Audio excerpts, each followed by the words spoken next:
Hey everyone, welcome back to my channel. So reshoots for Doctor Strange: The Multiverse of Madness have now ended, and that movie, as I said before in a previous video, is now delayed until May 2022. It was supposed to come out in March, but now it's delayed to May because of a bunch of pandemic stuff, so a bunch of movies got delayed. But this movie, Doctor Strange: Multiverse of Madness, is supposed to have a bunch of things in it, and we've got Wanda, who's coming in from the MCU. We've got new characters like America Chavez, and I think someone else came out in the trailer that we saw at the end of No Way Home. And we've also got other characters from offshoot Disney Plus shows who are also going to be in this movie. Now, this report here from comicbook.com that I'm going to pull up reveals one reason why some of these reshoots are happening. Let's take a look. So here it is, Doctor Strange 2 reshoots complete. Reportedly added more cameos and characters. So there's one reason. They've gone back to add a bunch more characters and cameos for Easter eggs, basically. That's what it looks like. Because this movie was already shot and now they want to reshoot and go back and add all these characters. I don't know how it's going to work with the story, but let's continue. The reshoots for Doctor Strange in the Multiverse of Madness have been completed, and a new report reveals the reasoning behind them. News broke a few months ago that the second Doctor Strange movie had wrapped principal photography, but was still scheduling reshoots with the cast, which is the other video I've covered when Benedict Cumberbatch came out and said, yeah, we're reshooting some scenes to punch it up a bit and stuff, so you can see that one here. It's now being reported that after the successful premiere of Spider-Man No Way Home,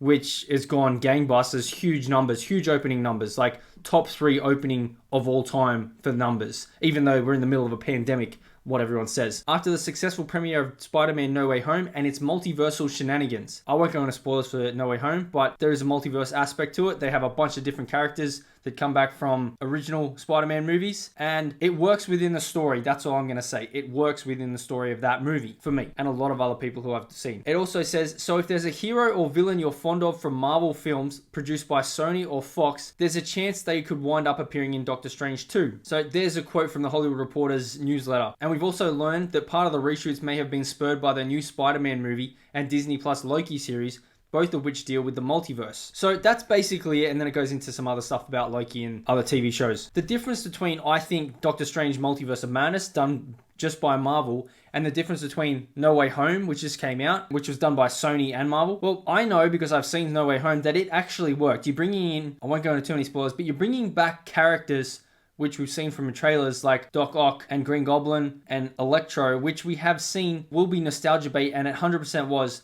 But it worked within the story because that was what they built around this movie. They built the story with these characters in mind and carried it out pretty well, I think. But I think with this one, Doctor Strange 2, which I was super hyped for, if you're doing reshoots at, like, with a few months out and you're bringing in characters just for the cameos, I think that could be a detriment if you're literally just jangling the keys, because I don't know how you're going to work them into a story which is basically already done. But a few months out, you're going to reshoot and bring in some characters just for the cameo aspect. I really want it to work, but I'm just thinking this late in the game to bring in a bunch of these legacy characters or wherever you're getting them from, Fox, Marvel, I think it's going to be too light and it's not going to help the story. It's just going to be there to jangle the keys. I really hope that's not the case, but I think that's what's going to happen. It's not going to be like Spider-Man No Way Home where they bring in these characters and they base it around the story, and it actually works. I hope I'm wrong. I hope it works out, because the trailer was pretty decent. It was pretty full on. But let me know what you guys think in the comments below. Don't forget to smash the like button, subscribe to the channel if you haven't already. Go check out my Odyssey link in the description below. Share this video out, and I'll see you in the next one.